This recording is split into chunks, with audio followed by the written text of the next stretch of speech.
અને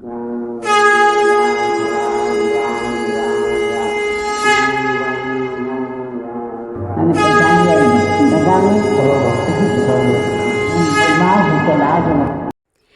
कैसे हो मेरे बच्चे? अब तुम्हारे जीवन में एक नया अध्याय शुरू होने वाला है। यह संदेश कोई संयोग नहीं है।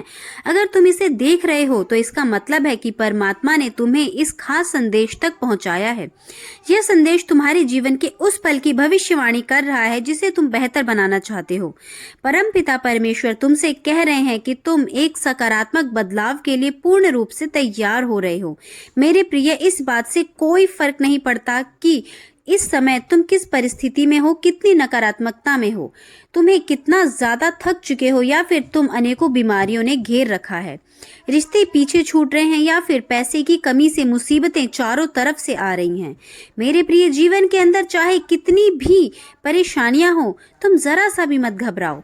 अगर तुम्हें यह संदेश मिला है तो इसका मतलब है कि तुम्हारे देवदूत, एक अद्वितीय शक्ति, तुम्हारे परमपिता परमेश्वर, भगवान, ईश्वर, परमात्मा, जिस किसी भी नाम से तुम उनको पुकारते हो, यह तुमसे जुड़ना चाहते हैं। तुम्हें इन खराब परिस्थितियों से निकालना चाहते हैं। तुम्हें इन तकलीफों और परेशानियों से बाहर ले जाना चाहते हैं। तुम्हें एक नए जीवन की ओर ले जाना चाहते हैं। परमात्मा तुम्हें अपना दिव्य आशीर्वाद देना चाहते हैं। मेरे प्रिय, तुम प्रभु के इस दिव्य संदेश को अंत तक जरूर सुनना और जितनी देर यह संदेश चले अपने प्रभु का ध्यान अवश्य करना। इसी में तुम्हारा कल्याण है। जब दिव्य शक्तियां तुमसे बार बार जुड़ना चाहती हैं, बार बार तुम्हारी सहायता करना चाहती हैं, तुम्हें तुम्हारी खराब परिस्थितियों से बाहर निकालना चाहती हैं, तब तुम्हें ये शक्तियां किस तरह से अनेकों बार एहसास कराती हैं कि यह शक्तियां तुम्हारे बहुत करीब और आसपास हैं, और किस तरह से संकेत मिलते हैं जब ये दिव्य शक्तियां तुम्हारे आसपास होती हैं। तुम्हें यह प्रकृति कई तरीके से संदेश देती है, किंतु तुम अपनी नकारात्मकता और नासमझी के कारण ना तो समझ पा रहे हो और ना ही उस दिव्य शक्ति से जुड़ पा रहे हो जब भी तुम किसी खराब परिस्थिति में होते हो।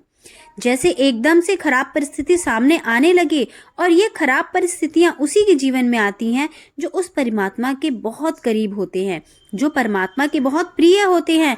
परमात्मा तुम्हें इन परिस्थितियों के जरिए मजबूत बनाते हैं, अच्छा जीवन देने की व्यवस्था करते हैं। तुम उस दिव्य शक्ति परमपिता परमेश्वर की संतान हो, जिनके हाथों में सारी सृष्टि का संचालन है, जिनकी मर्जी के बिना एक भी पत्ता नहीं हिल सकता। तुम ऐसी दिव्य शक्ति के संरक्षण में हो। मेरे प्रिय, यह सभी संकेत तुम्हें यही बताना चाहते हैं कि परमात्मा तुम्हारे बहुत करीब है, और अगर तुम्हें प्रभु का प्रिय बनना है तो तुम्हें वैसा ही बनना पड़ेगा जैसा परमात्मा चाहते हैं। उनकी नियति में खुश रहना होगा। तुम्हें निर्मल बनाने के लिए बहुत सारी कठिन परिस्थितियां आएंगी। जीवन में ऐसे उतार चढ़ाव आएंगे जो सह पाना मुश्किल होगा। इसलिए जब भी ऐसी कठिन परिस्थितियां, उतार चढ़ाव वाली परिस्थितियों से सामना होने लगे, तब उस ईश्वर का आभार प्रकट करो कि तुम उनके इतने करीब और इतने खास हो। उस परमात्मा ने तुम्हें इस काबिल समझा है। अगर प्रभु तुम्हारी परीक्षा ले रहे हैं तो उसमें भी तुम्हें बहुत खुश होना चाहिए, क्योंकि प्रभु परीक्षा लेना तभी शुरू करते हैं जब परमात्मा एक सुंदर सुखमय जीवन देना चाहते हैं, जिसमें सबसे खूबसूरत पल हो तुम्हारे लिए प्यार, परिवार, सुख, समृद्धि, धन, वैभव, मान सम्मान, अच्छी सेहत, सब कुछ हो, जिससे फिर तुम्हें तुम्हारे जीवन में वह हर चीज मिलना शुरू हो जाएगा जो तुम चाहते हो। परमात्मा की जब असीम अनुकंपा होती है अपने बच्चे पर, तब उसे जीवन में सब कुछ मिलता है। समाज में मान सम्मान, आदर, सत्कार सब मिलता है। परमात्मा का आशीर्वाद जब तुम पर होता है, तब तुम्हारा जीवन बहुत सुंदर और सरल होने लगता है।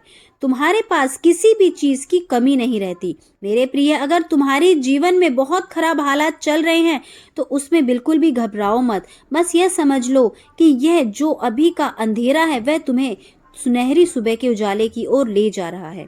मेरे प्रिय, संघर्ष जितना गहरा होता है, ईश्वर तुम्हारे उतने ही ज्यादा करीब होते हैं और तुम्हें साहस प्रदान करने के लिए ऐसी परिस्थितियों में कुछ विशेष संकेत भी देते हैं, जैसे अक्सर सफेद रंग के पंख दिखने लगे, या अचानक से भीनी भीनी खुशबू महसूस होती है, या किसी भी माध्यम से मंदिर की घंटियां सुनाई देने लगे। तो यह सभी बहुत शुभ संकेत होते हैं कि बहुत जल्द सब सही होगा। यह संकेत है कि परमात्मा तुम्हें अपना आशीर्वाद दे रहे हैं। उनका आशीर्वाद हमेशा हर कदम पर तुम्हारे साथ है। तुम्हारे जीवन में कुछ बहुत अच्छा होने वाला है, इसलिए तुम तैयार हो जाओ। तो जब भी इस तरह संकेत मिले, तुरंत प्रभु का आभार प्रकट करो, उनको धन्यवाद बोलो कि वह हर परिस्थिति में तुम्हारे आसपास हैं। उन्हें धन्यवाद दो। अपना मुझे जीवन की कठिन परिस्थिति में सकारात्मक बनाए रखें। जीवन में आगे बढ़ने के लिए सदैव मेरा मार्गदर्शन किया, मुझे नए नए अवसर भी पैदा किए। प्रभु, मेरी हर सुबह आपकी मर्जी से हो, क्योंकि एक आप ही हैं जो दिन भर मुझे अपनी पनाह में रखते हो। मेरे प्रिय प्रभु के नाम जब तक बराबर और कोई रास्ता दिखाने वाला, अंधेरे में प्रकाश करने वाला नहीं है। जो लोग तुम्हें प्राप्त करना चाहते हैं, उन्हें त्याग के इस अटल नियम को भली भांति हृदय से स्वीकार कर लेना चाहिए। दुखों से हार मानकर रुकना नहीं चाहिए। मेरे प्रिय संकेतों को और इन चीज़ों को समझो कि अब तुम अपनी इन परिस्थितियों से बाहर निकलकर एक अच्छे जीवन की ओर आगे बढ़ने वाले हो, जिसमें प्रभु तुम्हारा भरपूर साथ देंगे। उनका आशीर्वाद तुम्हारे साथ है। बहुत जल्द तुम्हारा सुनहरा भविष्य तुम्हारे सामने होगा। चारों ओर से खुशियां मिलेंगी। अगर तुम्हें इस तरह के संकेत मिल रहे हैं, फिर तुम्हारी कितनी भी खराब परिस्थिति हो, तुम्हें कोई ना कोई मार्गदर्शन प्रभु की ओर से जरूर मिलेगा, जिससे तुम उस परिस्थिति से बड़ी आसानी से बाहर निकल जाओगे।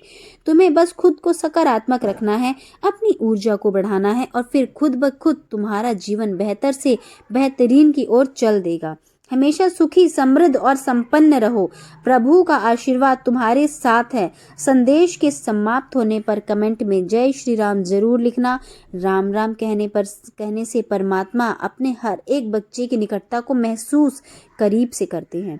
सदा सुखी रहो, सदा खुश रहो, नित्य प्रतिदिन आगे बढ़ो। यही आशीर्वाद, यही कामना हम प्रभु श्री राम से करते हैं।